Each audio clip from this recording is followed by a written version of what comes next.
Bine ați venit, dragilor din Zodia Vărsător, oriunde v-ați afla în această lume. Sunt încântată să fim din nou împreună la o nouă lectură, de data aceasta decât pentru perioada 8-12 iulie, dat fiind faptul că nu am putut să fac lecturi din motive bine întemeiate.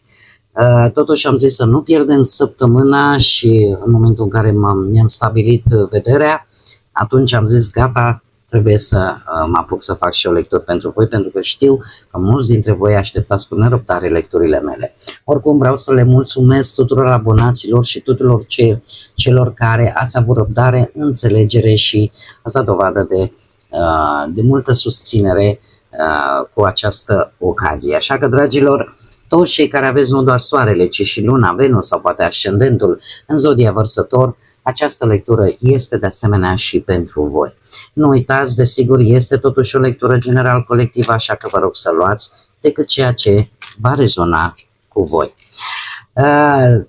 Desigur, încă o dată, mii de mulțumiri tuturor pentru răbdare, pentru înțelegere și pentru tot suportul vostru, așa că mii și mii de mulțumiri.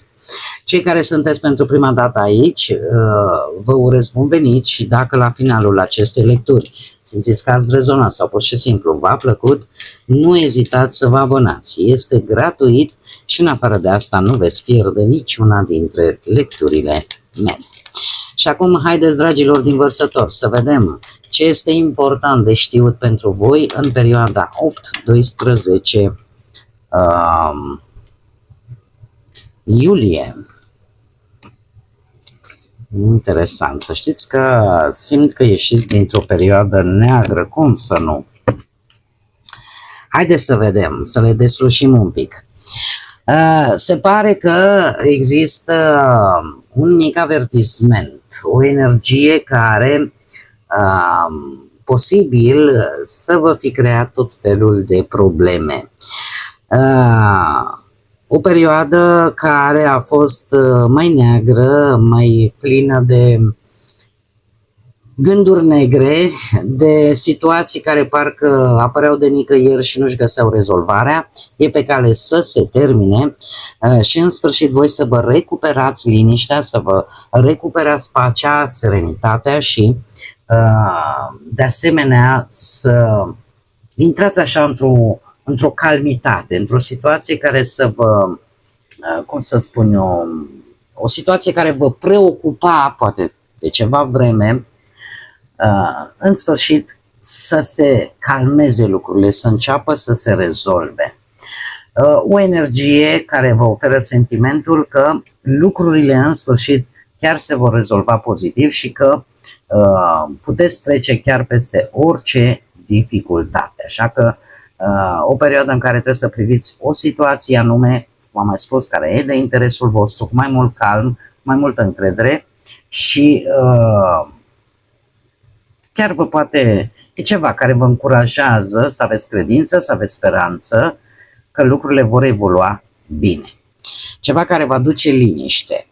Pe de altă parte, avem de asemenea și florile care îmi vorbesc de bucurie, de delicatețe, de momente plăcute care vin în viața voastră, care pot avea legătură și cu partea romantică, dar de asemenea pot avea legătură pur și simplu cu farmecul vostru, cu deschiderea voastră către lucruri mai plăcute, cu momente care să vă îndulcească un pic viața și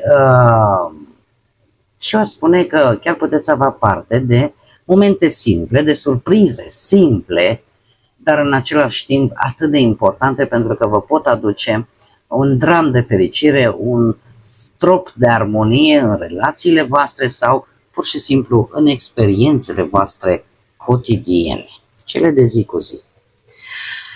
Haideți să vedem acum ce ne spune și tarotul. Ce vine pentru dragii mei din Vărsător în perioada 8-12 iulie.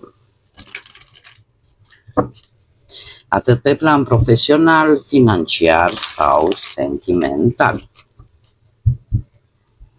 Să vedem.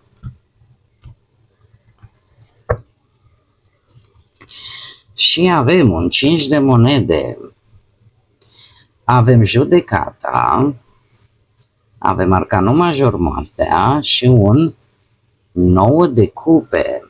Interesant. Haideți să le și clarificăm. Clarificăm, te rog, pentru dragii mei din Vărsători, perioada 8-12 iulie. S-a întors sau mi s-a părut? S-a întors.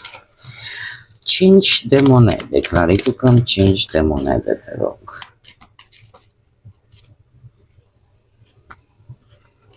Clarificăm judecata.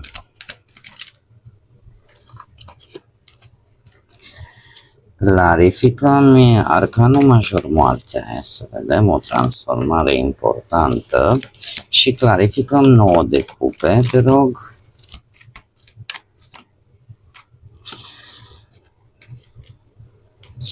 Clarificăm surpriza perioadei.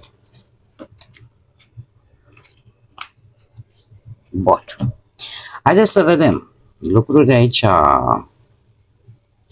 interesante pe partea asta a muncii.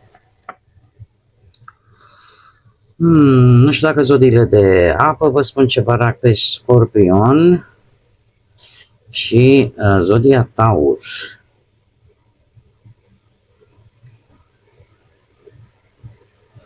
Dragilor, dragi, avem aici Marele Preot, zodia Taur. Aș spune că voi ați urmat o anumită procedură, ați urmat niște reguli foarte bine stabilite, poate la locul de muncă, ați respectat un anumit regulament, o politică internă, un standard, ați încercat să învățați cât mai multe, poate de la șefii voștri, colaboratori sau chiar colegi mai experimentați. Ați cerut sfaturi atunci când a fost necesar, poate că ați și participat la anumite acțiuni practice, lucruri care v-a făcut să aveți o colaborare destul de bună la locul de muncă și în special posibil cu o energie, poate sau nu să fie de apă, nu e obligatoriu fiind o lectură general colectivă, dar ideea este că această energie, cum să spun eu, a dat dovadă de diplomație.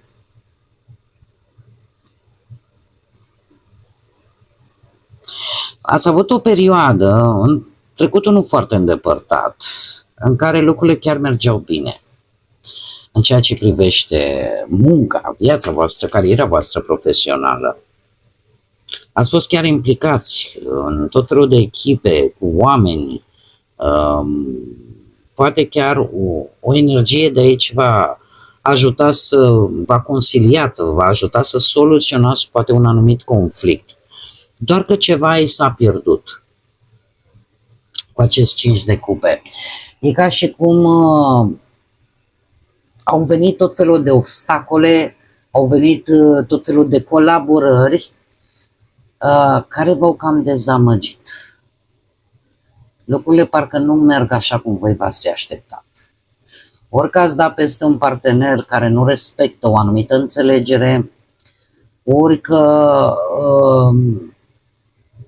voi v-ați blocat, poate, după un anumit eșec și nu ați mai acționat. Poate că ați început să vedeți doar ce nu merge, fără să mai acordați atenție totuși că mai există oportunități rămase, care chiar sunt viabile, vă pot ajuta.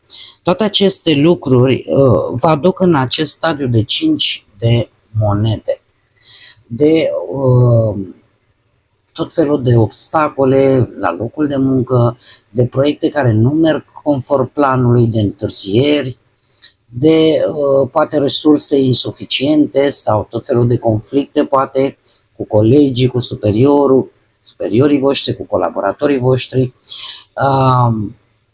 Și asta din cauza unor, unor dezamăgiri, unor lipsuri.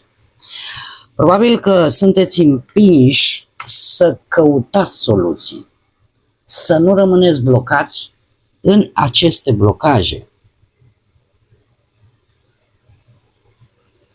Să nu rămâneți blocați în aceste blocaje. Nu știu dacă voi ați întors spatele la un moment dat unui personaj, poate care chiar v-ar fi putut ajuta, sau poate chiar vă poate ajuta și acum, dacă nu ați mai privit decât partea goală a paharului. Asta îmi arată mie cărții. Pe partea bănuților avem judecata provenită de la alt arcan major, steaua, aici voi sunteți, și asul de spade. Voi să știți că e posibil în această perioadă, în sfârșit, să aflați un adevăr vis-a-vis de o problemă financiară sau o situație financiară sau o anumită cantitate de bani.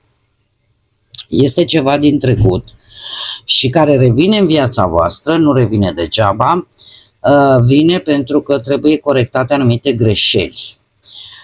Poate putem vorbi de o refinanțare, putem vorbi de închiderea unor datorii, putem vorbi de o alegere financiară mult mai înțeleaptă folosindu-te de experiența din trecut, mai ales că acest as de spade vorbește de claritate mentală, de lucruri mult mai clare, mult mai pe față, nu mai există nicio urmă de îndoială și eu aș spune că chiar voi puteți obține un posibil venit suplimentar, o recompensă pentru un efort pe care l-ați depus sau chiar puteți reuși vis-a-vis de un proiect care are legătură cu banii.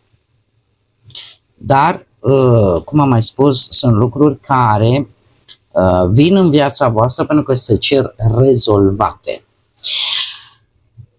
La partea relației avem arcanul major, moartea, poate zodia Scorpion vă spune ceva, sau zodiile de pământ, Taur, Fecioară sau Capricorn.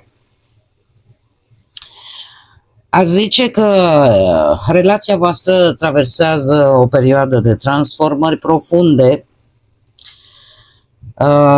Nu știu dacă voi, mai ales cei care aveți lună Venus sau chiar și ascendentul în zodii de pământ, Taur, Fecioară, Capricorn, aveți tendința ca lucrurile să le luați așa molcom, să avansați lent. Sau poate partenerul vostru, partenera voastră are această, ca să zic așa,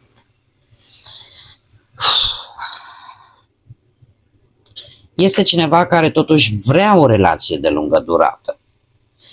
Treaba este că poate nu există atât de multă pasiune, dar să știți că este cineva loial, cineva responsabil. Se pare că își dorește ca relația voastră, cum să spun eu, să se transforme foarte profund, își dorește o relație de lungă durată, bazată, ca să zic așa, atât pe siguranță în primul și în primul rând, dar și pe respect. Dar, cum am mai spus, fără foarte multă, să zicem, chimie între voi, pasiune de asta, până la urmă, firească într-o relație. Lucrurile se mișcă destul de încet, cum să spun, toate aceste energii care se mișcă molcom duc la acest arcan major care ne arată faptul că relația trece printr-o transformare majoră, printr-o schimbare importantă în modul în care voi vă raportați unul la celălalt. Acum depinde foarte mult de voi. De ce? Pentru că moartea în general poate să ne arate o încheiere de relație, pentru ca fiecare persoană să înceapă un nou capitol, sau de asemenea ne poate vorbi de o teamă de schimbare pentru a menține relația actuală, chiar dacă ea poate nu mai funcționează și chiar dacă pot apărea conflicte, dar e de ajuns ca unul dintre voi să refuze să accepte această transformare și atunci lucrurile vor merge în același ritm și fără această pasiune care, până la urmă, are și rolul ei într-o relație sentimentală. Dar aici depinde, cum am mai spus, foarte mult de voi. Cei singuri se pare că voi veți avea o reușită la nivel personal. Nu știu cât de tare o să vă mulțumesc această reușită, pentru că ea provine de la un 5 de spade. Un 5 de spade care îmi vorbește de o persoană sau o situație conflictuală care pe voi vă provoacă. Este ceva posibil repetitiv, care din când în când să apară, că vine de la cineva din trecut, că nu știu, e cineva care vă cam poartă sâmbetele. Cert este că, într-adevăr, voi, cu acest 9 de cupe, aș spune că simțiți o împlinire, da? Simțiți încredere în voi și chiar aș spune că emanați așa o vibrație pozitivă. Dar în același timp să știți că nu știu dacă asta vă ajută să găsiți pe cineva care cu adevărat să stea alături de voi. Adică este un câștig, cum să vă explic eu, toate aceste lucruri care se repetă, toate aceste conflicte cu care, nu știu, sunteți provocați de cineva, de tot intrați în tot felul de conflicte de genul ăsta. E ceva care se repetă și care nu vă aduce nimic bun, că vă aduce vouă o satisfacție pe moment, perfect ok, că ați câștigat, senzația că ați câștigat. Și din punct de vedere emoțional vă hrănește ego-ul vostru. Dar de fapt pe termen lung e ca și cum mai spune, bun, acest personaj are o grămadă de cupe câștigate, dar este singur. Și aici, de asemenea, iară depinde de voi, pentru că aveți posibilitatea, cum să spun eu, să aveți romantism în viața voastră și într-o parte și în alta. Dar depinde foarte mult de ceea ce voi vă doriți. Surpriza vine cu un 6 de monede, interesant, și nu vine oricum, vine după un 5 de bâte. 5-ul ăsta de bâte, de asemenea, ne vorbește de un conflict. Se vede foarte clar aici, cu această energie, că nu ați avut o viață ușoară în ultima perioadă, destul de provocatoare, destul de plină de tot felul de conflicte, de tensiuni. 5-ul de bâte în această situație, cum am mai spus, îmi vorbește de niște provocări, de niște conflicte care v-au pus la testare abilitățile voastre sau niște rivalități. Ce se întâmplă cu acest 6 de monede? Uite așa, vine și karma. Este ceva care, ori un sprijin extern pe care voi îl veți primi și care are legătură cu acest conflict, cu această stare de stres, este ceva posibil karmic. Nu știu dacă voi la un moment dat poate ați făcut un gest altruist fără să așteptați nimic în schimb și cumva acest gest se întoarce înapoi la voi exact când aveți cea mai mare nevoie și asta ar fi surpriza acestei perioade. Este ceva karmic, este ceva care, la care nu vă așteptați. Este ceva temporar, asta pot să vă spun, mai depinde de voi și ce faceți. Știu că am zis de foarte multe ori în această lectură, depinde de voi, pentru că aceasta este energia pe care eu o percep în această lectură. Haideți să vedem și care este mesajul pentru voi, dragilor, pentru această perioadă. Care este mesajul pentru dragii mei din Vărsător, perioada 8-12, chiar 3. Avem așa ca și numere, avem numărul 1, 8, 9, 18, 6, 2, încă o dată 8 și numărul 10. Care sunt mesajele pentru voi? Energia vieții. Energia vieții, să știți că ne vorbește de energia care îți aduce aminte să strălucești. Fiecare dintre noi avem propria noastră lumină și să lași umbra în urmă tot ce este întunecat și să-ți permiți să strălucești, să-ți permiți să te bucuri de această energie a vieții care pentru noi oamenii este trecătoare. Pe de altă parte, ne vorbește de îmbrățișează puterea ghicitului, ca să zic așa. Se pare că în această perioadă vă va funcționa foarte bine, în primul și în primul rând, intuiția și se pare că aveți abilitatea de a vedea situația curentă cu o claritate pe care până acum nu ați avut-o. Deci e posibil ca voi să vă dați seama într-un mod total surprinzător și să vedeți într-un mod foarte clar o anumită situație care părea atât de complicată și atât de greu de descifrat până acum. De asemenea, avem și muzica care ne vorbește de a asculta foarte atent un anumit cântec, o anumită muzică, pentru că ea va conține un mesaj pe care tu trebuie să-l asculți.